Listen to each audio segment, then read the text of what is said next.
queridos leitores e leitoras do Cinepop. Aqui quem vos fala é a Rafaela Gomes. Continuo aqui no Festival de Sundance, trazendo o que há de mais exclusivo desse que é um dos eventos mais importantes da indústria cinematográfica e particularmente é o meu favorito. Agora eu vim trazer para vocês a crítica da nova produção de Joe Berlinger, intitulada Extremely Wicked, Shockingly Evil and Vile. Que nome gigante, gente. Tudo isso para contar a história de Ted Bundy, um serial killer que matou mais de 30 mulheres após abusá-las sexualmente. Traz Zac Efron no papel deste criminoso e Lily Collins como a sua namorada. O drama, baseado em fatos reais, traz Joe Berlinger na direção, como eu já acabei de dizer para vocês, e ele já está super familiarizado com toda essa história de Ted Bundy. Se vocês não estão sabendo, ele dirigiu também a série documental que relata as fitas em que o criminoso acaba assumindo todos os seus fatos, todos os seus atos hediondos.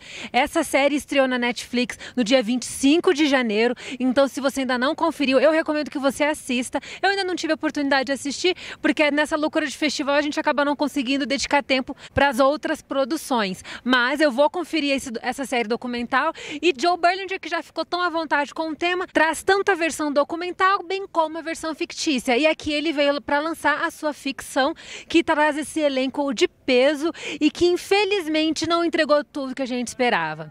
Eu estava super pilhada para assistir esse filme, até porque eu tenho acompanhado a produção de Extremely Wicked desde o primeiro dia de filmagens. Eu gosto muito de filmes que são inspirados em fatos reais e eu estava numa expectativa enorme, justamente porque essa poderia ser a chance de Zac Efron de mostrar um outro lado da sua atuação. Zac é um garoto bonitinho que está sempre fazendo filmes que valorizam a sua beleza física e esse seria o primeiro papel em que ele sai da caixa e se desafia de maneira mais artística. Só que infelizmente ele não correspondeu às expectativas. No cinema, a reação dos críticos também foi uma reação mista. Acho que estava todo mundo esperando um pouco mais do ator, até porque Ted Bundy é um serial killer que fez muito sucesso. Ele foi um serial killer que foi extremamente e ironicamente também popular. Um cara que era muito bonito e muito carismático, ele cativava as mulheres com muita facilidade e o seu julgamento foi o primeiro a ser televisionado na história dos Estados Unidos e ele atraiu a atenção de muitas mulheres, inclusive a maior parte das pessoas que estavam acompanhando o julgamento in loco eram mulheres que estavam simplesmente encantadas por ele. Chega até a ser piada a gente falar isso, né? No pior sentido possível. Mas infelizmente ele foi um assassino que conseguiu driblar a opinião pública de diversas formas, conquistou as mulheres, mesmo sendo acusado por crimes tão pavorosos assim. E em tempos de Me Too, onde só se fala da valorização e do respeito à mulher, eu esperava que a Extremely Wicked focasse um pouco mais nos casos. Infelizmente a produção acaba vendendo Ted Bundy como esse anti-herói, que é um assassino, mas que também é um assassino que cativa as pessoas, tem uma percepção muito dúbia dele, as pessoas não conseguem firmar uma percepção muito clara desse personagem, mas ele é um cara que cometeu uma série de crimes horrorosos. Esses 30 assassinatos são apenas alguns dos quais ele confirmou. A expectativa é de que o número de vítimas tenha sido muito maior, só que eles não conseguiram confirmar. E para quem não sabe, isso não é spoiler, gente, isso aí é história, ok? Vocês podem achar essa informação no Google.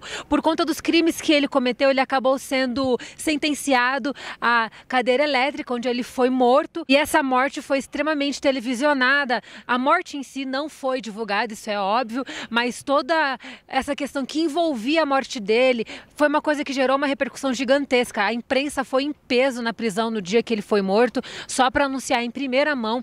Então é um caso que assim fez muito sucesso, gerou muitas polêmicas, muitas controvérsias também, e eu esperava que Joe Berlinger fosse afundar mais nisso. Como ele fez uma série documental em que ele passou um tempão investigando sobre o histórico psicológico dessa figura que faz parte da história norte-americana, uma parte terrível da história, é importante dizer, eu tinha uma expectativa de que o drama pelo menos fosse fazer jus às vítimas. Não que eu esperasse que fosse honrar cada uma delas, mas eu acho que em alguns momentos a produção faz uma espécie de desserviço. Por se tratar de uma biografia, eu acho que a gente tem que ter um pouquinho mais de responsabilidade para criar uma trama dessas. E eu me frustrei muito com o Zac Efron, porque eu estava na torcida para que ele virasse a chave da sua carreira e começasse uma jornada diferente, que quem sabe poderia levar ele para as grandes premiações. Só que no final das contas, Extremely Wicked só confirmou aquelas suspeitas que muitos de nós sempre tiveram, de que Zac Efron é um rostinho bonito e que ele conquista os papéis justamente por ter uma beleza que acaba chamando a atenção nas telas. A caracterização do ator ficou muito parecida com a de Ted Bundy e no final das contas a escolha dele foi só por ele ter esses aspectos físicos semelhantes ao do criminoso. Fora isso, não houve uma atuação esplêndida, ele não foi além da sua atuação, ele usou o charme de Zac Efron na tela, então assim, não teve muito aquela questão de nossa, ele mudou completamente para poder se caracterizar nesse vilão. O que é uma pena, porque eu acho que foi uma oportunidade perdida. E isso me frustrou muito. O roteiro foca totalmente em Ted Bundy e isso acabou se tornando um ponto negativo, porque pelo fato da trama estar completamente centrada nesse serial killer, a expectativa é que o seu intérprete entregue a atuação da sua vida, né? No entanto, Efron não fez isso, o que acaba invalidando um pouco mais o roteiro. Eu acho que se ele tivesse tido uma atuação um pouco melhor, eu até gostaria um pouco mais do filme, mesmo ele tendo sido muito falho em se tratando das vítimas. No final das contas, Extremely Wicked foi aquele quase sucesso que a gente esperava muito e acabou não surpreendendo. É uma pena, o Festival de Sundance poderia ter sido a oportunidade de ser o pontapé inicial de sucesso dessa produção, mas eu não sei não se ela vai conseguir ir muito longe.